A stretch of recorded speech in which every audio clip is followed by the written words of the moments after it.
talk a lot about the craftsmanship.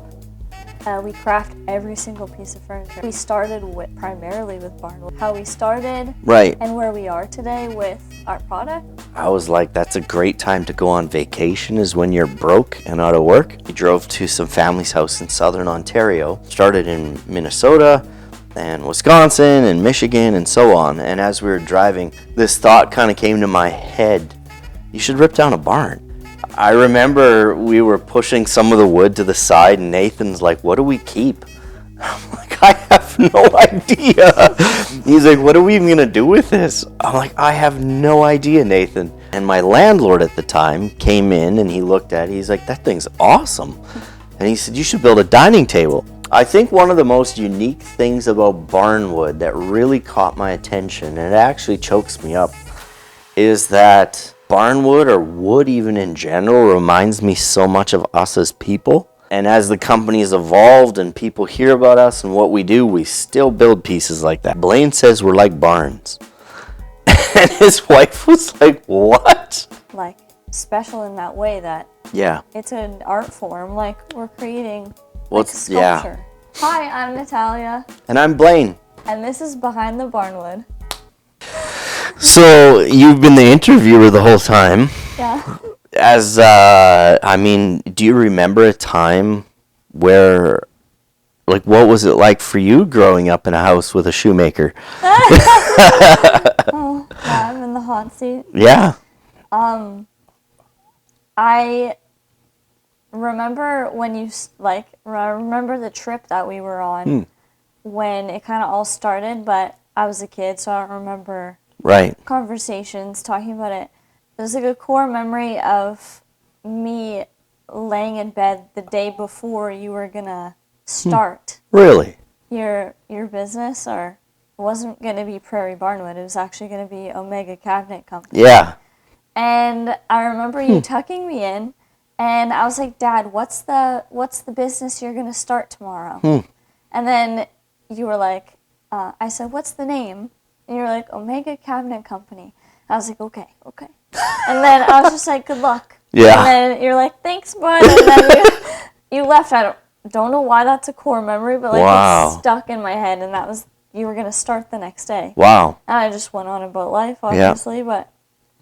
And so then it eventually changed to Prairie Barnwood. I'm not sure how long it would have been till it changed to Prairie Barnwood. Because I don't really remember it changing. Right. I just remember Omega Cabinet. Yeah. Do you know why I named it Omega? No. Because it's Greek for the end. Like, we're done. If this doesn't work, I'm done. Oh, this has to stop. Yeah. Oh, that's crazy. Yeah. And it was probably 3 or 4 years before I officially called it Prairie Barnwood. Huh. Yeah.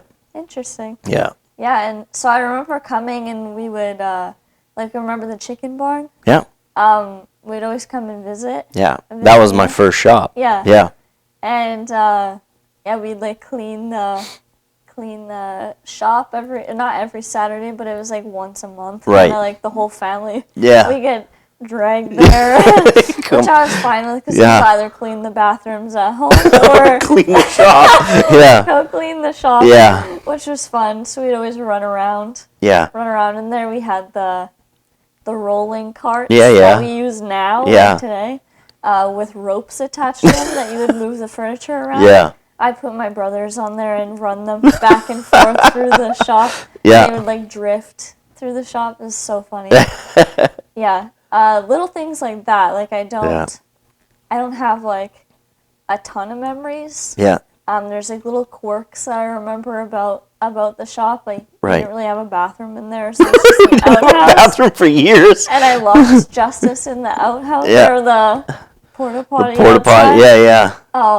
He was not happy about that. Yeah.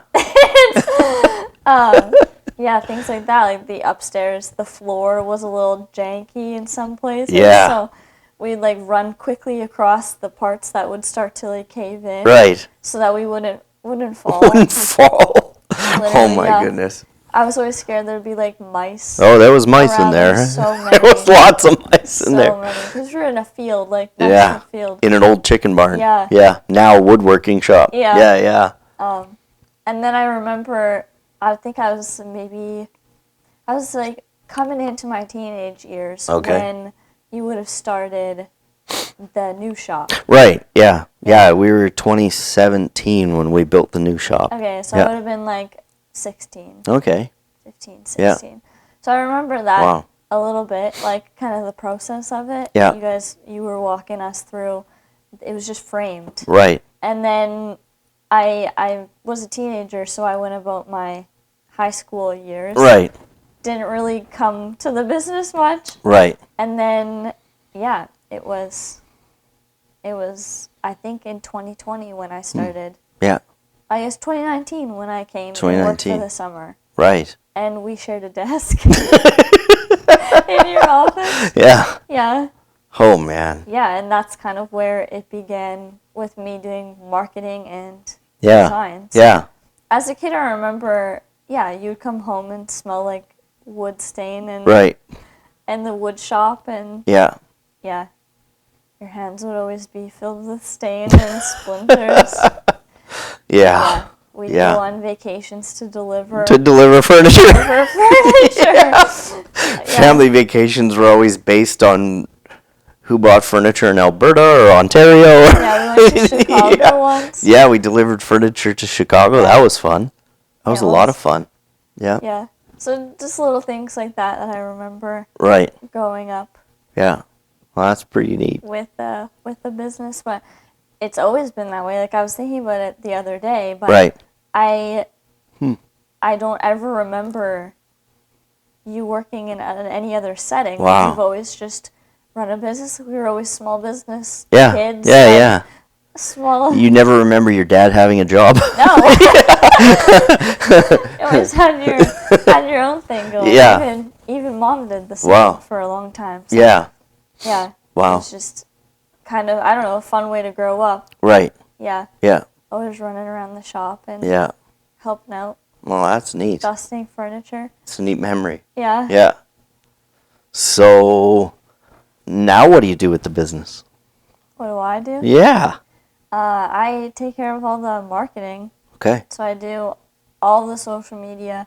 Everything you'll see on the social media is what I do. Right. I go and, we're starting more this year, but taking photos in customers' homes and videos of our products. Yeah. All the videos that we've done on our YouTube. Yeah. I've done web design. That's you. I built it was there when I got there. Right. But I kind of updated it and kind of brought it up to where it is today. Yeah. All that type of stuff. Yeah. So, what is the motive or the heart behind the posts you do? I think I try to prioritize the connection that's built around all of our pieces of furniture. Right. And I think it's especially unique that I've grown up around every piece of furniture you'll see in this home right now, but also like even at our cabin, all of our furniture, and we've had a revolving door of Prairie Barnwood furniture. Yeah. And it's just unique that that so much of our memories are created around these pieces. Yeah. And if you were to get rid of the table that's behind the camera right now, I'd be a little bit like, oh. And like you mentioned earlier about vacuuming a table. Yeah. I remember Mom vacuuming like a Barnwood table when we were kids, and just it's just funny how so many memories are created around furniture. Yeah. And I think that's what I try to capture in our social media. Right. And every video and every photo and stuff, it's just capturing connection and places to gather. Yeah. Mm-hmm. Yeah, it's kind of cheesy maybe, but it's almost like maybe we don't really realize how many memories, like if you think about how many memories you've made in your home, or if you have a cottage, how many memories are made in the cottage. And if you take it even further than that, like in your home, we just finished Christmas and Thanksgiving and stuff, and so the good, the bad, and the ugly memories are usually made in your living room or in your kitchen. Mm-hmm. And you think about like if people have cottages and stuff, how many rainy days are spent playing games and puzzling around the island or table in your cottage, or a coffee table or whatever, or, and then as life goes on, all of a sudden family members age and they're not with us anymore. And so you remember sitting, puzzling with grandma or whatever, and that table or piece of furniture facilitated that memory. And so I think it's kind of interesting how furniture is like a canvas for memories to be imprinted on. And you're right, like I remember the very first table I brought home, we had probably been building furniture for 4 or 5 years, because they say a shoemaker's kids never have shoes. And so I brought home this beautiful round table with a leaf, and it was done in barn board. So when I brought it home, so at the shop it was kind of gray. When I brought it home into our lighting, it turned like army green. So that's why I stress take samples home, because the colors change a lot in certain lights. But I brought this table home, and Tara loved it. She was so excited. The color maybe wasn't right, but she loved the table. And Maddox, our youngest son, would have been like, I don't know, 4, maybe 5. Mm-hmm. And so he sits down at the table, and like within a week of having it, he wrote on it with a pen. And it dented the table, and there was pen mark all over it.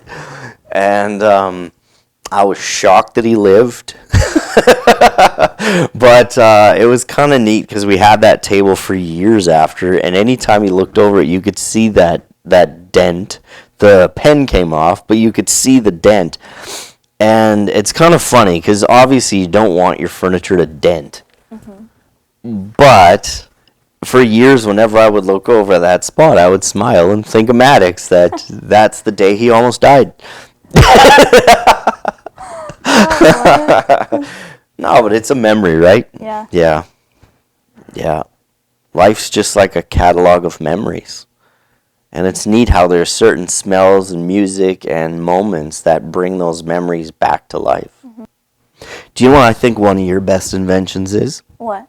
Getting these hoodies made. Yeah. With Prairie Barnwood, because I can spend my day in a hoodie. Yeah. But it looks professional. Right. Yeah. I know. I love it. was wearing his today, and I was like, it looks so clean. It looks clean and professional. We got these for Christmas this year. And Natalya designed them with Steel Tree. Is it Steel Tree and Winkler? Steel Tree Promotion. No. It's Prairie Sky. Prairie Sky. So Natalya got these hoodies and t-shirts and hats done with Prairie Sky Promotions and Winkler. Yeah. And but yeah, my favorite part is I get to wear a hoodie. Yeah, it's cozy. I even wore mine, which says a lot. It's awesome. I think I want 5 more. Yeah. 4 more, because then I could wear one every day of the week. True. Yeah. There's only 4 days in a week. Well, you wear one twice. Oh. Yeah. Well, 4 more because I have one. Oh, true. So then it's 5, right? Yeah. Yeah. Okay, so the last question to kind of round this whole series out. Okay. When you design a piece of furniture, how does, or what's your thought process behind how you hope it evolves in a home, or how you hope it elevates a home? That's a good question. Do you go based off of like trends that you've seen? Do you go based off of customer response? Or kind of just in your own head? Dust. Dust. Dust. I've actually had a lot of customers comment on, this is going to be horrible to dust. This is going to be horrible to dust. So, some pieces when we've designed them or drawn them out, it's kind of funny because all I'm thinking in my mind is, this is going to be horrible to dust. Like, Ainsworth table? Yeah. Oh, gorgeous table. horrible to dust. It sucks. Horrible to dust. Yeah. I think how it's going to function. I think also, you know, is it going to be practical? Is it going to be functional? I think it's like with some of the trendy furniture, like it's a lot of fun to do and design and draw and build, but the challenge is like if you have a creek running through the middle of your table, it's going to be messy. And, you know, if you have a sandbox in your coffee table, yeah, it's cool in the right setting, but it's going to be messy. So it depends on what you're going to use it for. And I think, yeah, I don't know if that answers your question or not, but design a lot of pieces based on how functional it is, how practical it is. For me, I'm always drawn to like a clean line, almost inspired by like Frank Lloyd Wright or Mission or Stickley. I really, really love the Japanese solid wood, so I know a lot of times I'm really inspired by some of those kind of slightly rounds or angles, but very clean and crisp. I don't really get into a lot of like 1980s traditional looks. Like for me, I'm really inspired by the Morris line, Stickley line, and there's a couple of other designers that just really kind of blow me away. But yeah, I love mid-century modern homes. The mid-century modern furniture is awesome. I find it a little dainty sometimes, but I love mid-century modern homes. Yeah, just a lot of clean, straight lines.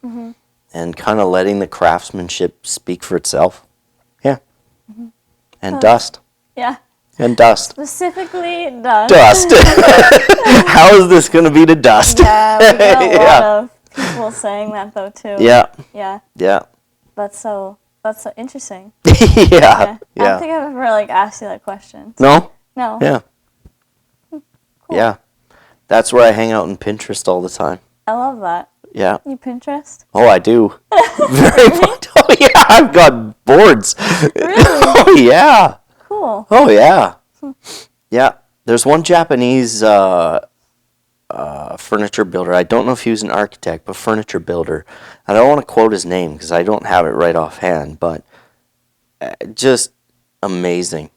Absolutely amazing. It's just like art. Yeah. Oh, that's really cool. Yeah.